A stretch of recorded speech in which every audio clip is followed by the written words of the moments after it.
Sa lalawigan sa Siquijor, gipungan karon sa PNP Maritime Group ang usa ka barkong panagatan nga gikan dinhi sa Sugbo human pasangining nalambigit sa ilegal nga pagpanagat.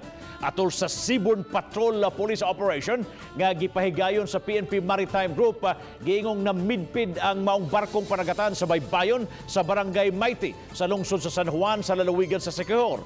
Giingong migamit kinig kubkob sa pagpanagat ang mga tripulante nini nga mo'y gitumbok nga hinungdan nga nangahurot-hurot na ang supply sa isda sa kadagatan sa lungsod. Tungod nini misaka ang presyo sa isda sa Siquijor, ang paggamit og kubkob nga batang sa panagat gidili. Nana siya nasakay nga 25 ka tripulante. Ang nakubiska na itong isda nga ilang kuha ato na itong over sa BJP. O gamo ang nagiandam ang kriminal na kaso nga ipapile namo sa tulo ka taas nga opisyal sa maong barko. Samtang ipaubos sa 14-day mandatory quarantine ang mga polis tungod kay doon na sila'y close contact sa maong mga mananagat.